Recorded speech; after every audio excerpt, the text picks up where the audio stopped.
हे जे आमच्या कपाळावरती गुन्हेगारीचा सिक्का लागलाय, हे पाप पुसायचं असेल तर राज्य सरकारनं भटक्या विमुक्तांच्यासाठी एक वेगळा आयोग स्थापन करावं। रोज कुणीतरी गुरासारखं मारतंय, रोज जीवघेणा हल्ला होतोय। अरे इतकं वाईट वाटतं, रोज लोकांचे फोन येतात, मेंढपाळ रस्त्यावरनं चाललाय, त्याला कुऱ्हाडीचा घाव घातला, रस्त्यावरनं मेंढपाळ चाललाय, बंधाऱ्यामध्ये पाणी प्यायला आला, त्याला गुरासारखा मारला। अरे आम्ही काय केलंय? अरे जेव्हा त्यांना कळालं की हा स्वातंत्र्य मागतोय तेव्हा शिंगरोबाला त्यांनी गोळ्या घातल्या। माझी विनंती आहे तुमच्याकडं, आज तुम्ही एवढी मोठी कनेक्टिंग लिंक तयार केलेली आहे, शिंगरोबाचं नाव जर देता आलं तर आमच्या सगळ्या लोकांच्या वतीनं मी तुम्हाला विनंती करतो, याच व्यासपीठावरती 2023 ला राज्याचे मुख्यमंत्री एकनाथ शिंदे साहेब, राज्याचे लोकप्रिय उपमुख्यमंत्री देवाभाऊ यांच्या उपस्थितीमध्ये तुमचे सगळे लाखो लोक इथं होती। तुमच्या समक्ष माननीय प्राध्यापक राम शिंदे सर आणि मी भावना व्यक्त केली की अहमदनगरचं नाव बदलावं आणि अहिल्यानगर करावं।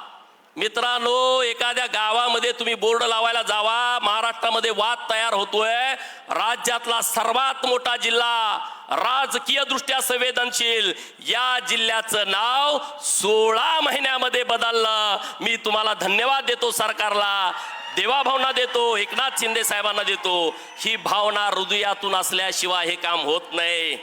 स्वतः हिंदू हृदय सम्राट बाळासाहेब ठाकरे 88 ला बोलले होते, औरंगाबादला मी औरंगाबाद म्हणणार नाही, संभाजीनगर म्हणणार, परंतु 88, 98, 2008, 2018 आणि 2022 ला औरंगाबादचं नाव बदललं आणि धर्मवीर छत्रपती संभाजीनगर ठेवलं।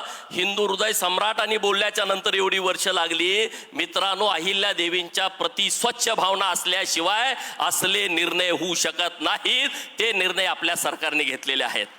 बाकीच्या योजनावरती मी जात नाही, माझ्या काही मागण्या आहेत सरकारकडं, कारण हे सरकार आपल्या बाजूच आहे। अहिल्या देवीनी जे काम केलंय, नुसतं मंदिरं बांधायचं काम नाही केलं। अरे जेव्हा हा हिंदू धर्म संकटात होता, हिंदू धर्म अडचणीत होता, आमच्या अस्मितेवरती घाला घातला जात होता, मोगल सातत्यानं आक्रमण करत होते, मोगल सातत्यानं मंदिरं उद्ध्वस्त करत होते, मोगल सातत्यानं मंदिरातल्या मूर्तींचं मूर्ती भंजन करत होते, कारण त्यांना माहित होतं या देशातल्या करोडो हिंदूंची अस्मिता ही यांची देवता आहेत, त्यांच्यावरती जर अटॅक केला तर हे ना उमेद होतील, हे गुलाम होतील, यांच्यामध्ये शक्ती राहणार नाही, यांच्यामध्ये ताकद राहणार नाही, म्हणून त्यांनी मंदिरं उद्ध्वस्त केली। अखंड भारतातल्या मंदिरांचा जीर्णोद्धार पुण्यश्लोक अहिल्या देवींनी त्यांच्या स्वतःच्या पैशातनं केलाय। कुठलं राजघराणं आहे असं सांगा, स्वतःच्या पैशातनं। महिलांच्यासाठी वेगळा कोष, खाजगी कोष होता होळकर घराण्याचा। अरे हे इतिहास जुना असेल पण हे आधुनिक होते। आज आम्ही संविधान अनुभवत असेल पण अहिल्या देवींनी राज्यकारभार हा संविधानानुसार चालवला, लोकांना केंद्रबिंदू स्थानी मानून चालवला। राजाच्या पोटी राजा ही संकल्पना होती, अहिल्या देवींनी ती संकल्पना बाजूला ठेवली आणि लोकांना केंद्रबिंदू स्थानी मांडलं। आणि म्हणून देवाभाऊंच्याकडे आणि एकनाथ शिंदे साहेबांच्याकडे माझी विनंती आहे, साहेब आपल्या राज्य सरकारच्या माध्यमातून अहिल्या देवींचं चरित्र हे लोकांच्या पर्यंत गेलं पाहिजे।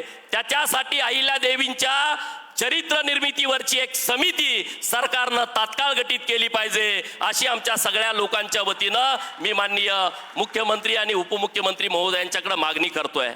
आम्ही सगळे भटके विमुक्त आहोत।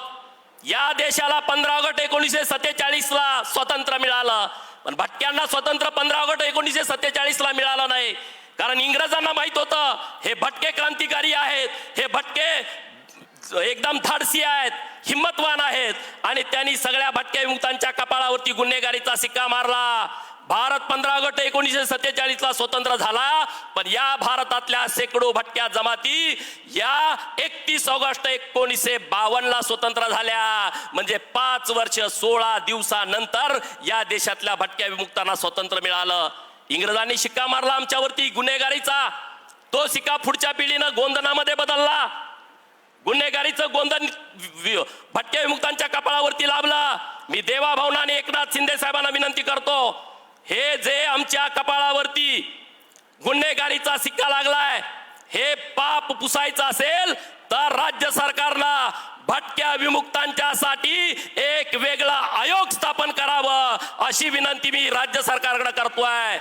आणि महाराष्ट्र देशातलं पहिलं राज्य ठरेल की जे भटक्या समाजासाठी आयोग स्थापन करताय. या आयोगाच्या माध्यमातून आमचं मागासलेपण सिद्ध होईल. अरे पालावरती आज लोकांच्या वरती अन्याय अत्याचार होतोय. पालं जाळून टाकली जात आहेत. आमच्या तरण्या ताट्या पोरी पालावरती उघड्यावरती राहत आहेत. कुठल्या गावात जायचं, स्मशानभूमीजवळ, ओढ्या पात्रामध्ये, गावाच्या गावंदरीमध्ये, गावाच्या शाळेजवळ, पुलाच्या खाली ही आमची सगळी लोक राहत आहेत. यांच्यावरती अन्याय अत्याचार होतोय. पुण्यामध्ये परवा प्रकरण घडलं. हे माननीय मुख्यमंत्री महोदयांच्या कानावरती घातला आणि माननीय मुख्यमंत्री महोदयांनी तात्काळ निर्णय घेतला. या महाराष्ट्रातल्या भटक्या विमुक्तांच्या वरती जो अत्याचार होतोय तो अत्याचार झाला नाही पाहिजे म्हणून भटके विमुक्त अत्याचार प्रतिबंध समिती स्थापन करण्याचा निर्णय राज्य सरकारने घेतलाय. जोरदार टाळ्या वाजवून सरकारचं आपण अभिनंदन करूया. जोरदार टाळ्या वाजवा. अरे आम्हाला काय मिळालं या सगळ्या व्यवस्थेमध्ये? आज आम्ही आरक्षण मागतोय. धनगराची पोरं म्हणतायत आमच्या आरक्षणाची अंमलबजावणी करा. का आम्ही आरक्षणाची अंमलबजावणी करा म्हणतोय? जिसकी जितनी संख्या भारी उसकी उतनी भागीदारी या तत्वावरती आम्हाला न्याय मिळत नाही. किती आमदार आहेत आमचे? कुठल्या पार्टी आम्हाला तिकीट देतात? नाही आम्हाला तिकीट मिळत. तिकीट मिळालं तर निवडून यायची आमच्याकडे ताकद नाही, आमच्यामध्ये क्षमता नाही. 1.5 कोटी असणारा समाज आज सत्तेमध्ये नाही, राजकारणामध्ये आमचा वाटा नाही, प्रशासनामध्ये आमचा टक्का नाही. आमचे IAS IPS किती आहेत? आमचे तहसीलदार, आमचे प्रांत किती आहेत? आमचे पोलीस इन्स्पेक्टर DYSP किती आहेत? याची संख्या फार कमी आहे आणि म्हणून आमची सरकारकडे मागणी आहे. सुप्रीम कोर्टामध्ये आमच्या विरोधात निकाल गेला. एक आमची याचिका काढून टाकली. सरकारला मी धन्यवाद देतो. कालच्या 26 तारखेला सुप्रीम कोर्टामध्ये तारीख होती. राज्याचे मुख्यमंत्री महोदयांनी लक्ष घातला. आमची जी केस काढून टाकली होती ती सुद्धा केस परत सुप्रीम कोर्टानं सेटल केलेली आहे आणि चालवण्याचा अधिकार दिलेला आहे. मी धन्यवाद देतो. पण एवढ्यावर थांबून चालणार नाही. सरकारनं लक्ष देण्याची आवश्यकता आहे. सुप्रीम कोर्टामध्ये धनगरांच्या बाजूनं निर्णय व्हावा यासाठी सरकारनं रात्रीचा दिवस करावा. ही माझी तुम्हाला हात जोडून विनंती आहे. ही माझी विनंती आहे. धनगराच्या आरक्षणाचा प्रश्न मिटल्याशिवाय आमच्या आयुष्यामध्ये बदल होऊ शकत नाही. ती क्षमता, ती ताकद आमच्यामध्ये नाही. रस्त्यावरती मेंढपाळ आहेत.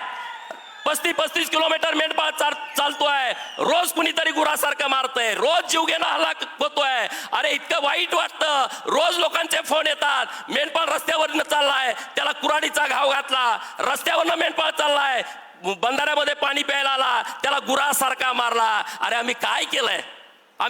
आमच्याकडून नुकसान झालं, भरून घ्या. पण तुम्ही त्याला गुरासारखं मारताय. अरे हे आमचं जीवन काय आहे? रोज सकाळी मेंढर सोडल्यानंतर झोपेपर्यंत 35 किलोमीटर आमचा बाप चालतो. उभ्या भाकरी खातो. मेंढर एका जाग्यावरती थांबत नाहीत. हे कष्ट करणारा माझा समाज आहे. काहीतरी निर्णय सरकारच्या माध्यमातून घ्यावा. धनगरांना मला एवढंच सांगायचं आहे, तुम्ही संघटित व्हा, एकजूट व्हा. धनगर आरक्षण हा आपला हक्क आहे आणि तो मिळवल्याशिवाय आपल्याला गप्प बसायचं नाही. त्यासाठी आपण पाठपुरावा करायचा. जिथं कुठं संघर्ष करायची वेळ आली तर संघर्ष करायची तयारी आपल्याला ठेवली पाहिजे. दुसरा विषय, बाळूमामा आमचा आधुनिक काळातला संत आहे. बाळूमामाचं मंदिर हे काय नुसतं धनगरांचं नाही, सर्व समाज बाळूमामाला जातो. परंतु शिंदे साहेब, या बाळूमामाच्या मंदिराच्या बातम्या येत आहेत, टीव्हीला येतंय, पेपरला येतंय. काय बातम्या येत आहेत? दादा 20-20 कोटीचा भ्रष्टाचार. हे थांबलं पाहिजे. या बाळूमामाच्या मंदिरावरती माननीय मुख्यमंत्री महोदय आणि उपमुख्यमंत्री महोदय, विनंती आहे की तुम्ही या बाळूमामाचं मंदिर सरकार जमा करून घ्या. सरकारचा प्रशासक नेमा शिर्डी सारखा, सरकारचा प्रशासक नेमा पंढरपूर सारखा, सरकारचा प्रशासक नेमा कोल्हापूरच्या महालक्ष्मी सारखा आणि यातून लोकांचं कल्याण होऊ द्या. ही जी लोक भ्रष्टाचार करतायत या सगळ्या लोकांना त्यांची जागा दाखवून द्या. एकनाथ शिंदे साहेबांचं जे खातं आहे त्या खात्याच्या संदर्भात मी बोलणार आहे.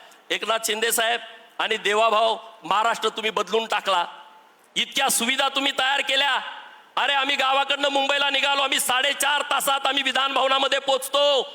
जेव्हा आम्ही लहान होतो तेव्हा गाडी यायची. आज गाडी निघाल्या तर दुसऱ्या-तिसऱ्या दिवशी यायची. ते काय म्हणायचं?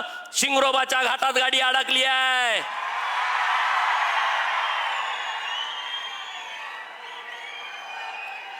काय म्हणायचे? सिंगरोबाच्या घाटामध्ये ट्रॅफिक लागलं. साहेब, सिंगरोबाला दर्शन घेतल्याशिवाय, सिंगरोबाला 1 रुपया, 5 रुपये, 10 रुपये टाकल्याशिवाय कुठलाही गाडीवाला पुढे जात नव्हता. आता 95-99च्या काळामध्ये एक्सप्रेस हायवे तयार झाला, सिंगरोबाकडे जाणाऱ्या वाहनांची संख्या कमी झाली. त्याच्या पुढे तुम्ही देवाभावानी तुम्ही गेला, तुम्ही आता कनेक्टिंग लिंक तयार केलेली आहे. 5 मिनिटामध्ये आम्ही तिथून जातोय. अरे शिंगरोबा कोण आहे? शिंगरोबा नुसता धनगर नाही, शिंगरोबा एक राष्ट्रभक्त आहे.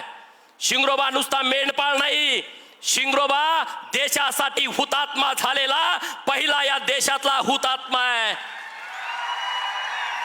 1858 जेव्हा इंग्रज रेल्वे आणि रस्त्यासाठी तिथं सर्वे करत होते, महिना 2 महिने ते गोरे अधिकारी फिरत होते, त्यांना रस्ता सापडायला तयार नव्हता. हा आमचा शिंगरोबा तिथं मेंढ्या राखायचा. 2 महिन्याच्या नंतर लक्षात आलं ही रोज फिरते, त्यांना काय पाहिजे त्याने विचारलं. त्यांना इंग्रजी येत नव्हतं, मध्यस्थाला विचारते म्हणजे यांना रस्ता पाहिजे. हे आता इथला नाद सोडून चाललेले आहेत, रेल्वे आणि रस्ता करायचा आहे. शिंगरोबा म्हणला माझ्या मागे या, मी रोज या सह्याद्रीच्या कडाकपाऱ्या पायाखाली तुडवतोय. आणि एकदाच नुसता शिंगरोबा त्या रस्त्यावरनं गेला आणि तो रेल्वे मार्ग आणि रस्ता तयार झाला. मित्रांनो, मग त्या इंग्रजांनी विचारलं तुला बक्षीस काय हवाय? शिंगरोबा म्हणतोय तो शाळेत गेला नाही, शिकला नाही, इंग्लिश मीडियमचा विद्यार्थी नाही, मेंढ्या राखणारा माझा शिंगरोबा म्हणतोय मला बक्षीस नको, तुम्ही माझ्या देशाला स्वतंत्र द्या. अरे जेव्हा त्यांना कळालं की हा स्वातंत्र्य मागतोय, तेव्हा शिंगरोबाला त्यांनी गोळ्या घातल्या. माझी विनंती आहे तुमच्याकडं, आज तुम्ही एवढी मोठी कनेक्टिंग लिंक तयार केलेली आहे, शिंगरोबाचं नाव जर देता आलं तर आमच्या सगळ्या लोकांच्या वतीनं मी तुम्हाला विनंती करतो, मी माननीय देवाभावना विनंती करतो. आणि तिथल्या सगळ्या आमदारांची पत्र पण मी साहेब जोडलेली आहेत. प्रशांतदादा ठाकूर, महेंद्र बालदी, महेंद्रसिंग दळवी, माननीय भरतशेठ गोगावले, ह्या सगळ्यांची पत्र पण जोडलेली आहेत. जर शिंगरोबाला न्याय देता आला तर तुम्ही या संदर्भामधला विचार करावा अशी मी तुम्हाला विनंती करतो. अहिल्या देवींचं हे गाव, अरे इतकी ऊर्जा आहे, जाताना माती घेऊन जावा. कुठं काय कमी पडलं भंडाऱ्याच्या सोबत तुम्ही माती कपाळाला लावा. इतकी ताकद, इतकी शक्ती या मातीमध्ये आहे. राम शिंदे साहेब बघताय तुम्ही, आज राज्याच्या सर्वोच्च पदावरती बसलेले आहेत. हा अहिल्या देवींचा आशीर्वाद आहे. आणि त्यामुळं इथं कुणी राजकारण करायच्या भानगडीत पडू नका. इथं राजकारण करल त्याची माती झाल्याशिवाय राहत नाही. हा इतिहास आहे, हा इतिहास आहे. इथं व्यासपीठावर जागा मिळाली नाही मिळाली खाली बसायचं, काही टेन्शन घ्यायचं नाही. हे सन्मानाचं ठिकाण आहे, हे परिवर्तनवादी ठिकाण आहे. अरे अहिल्या देवींचा जन्म जेवढा सन्मान या सरकारने केला तेवढा सन्मान कुणीही मागच्या 300 वर्षामध्ये केला नाही. अत्यंत जबाबदारीने बोलतोय, 300 वर्षामध्ये कुणी केलं नाही.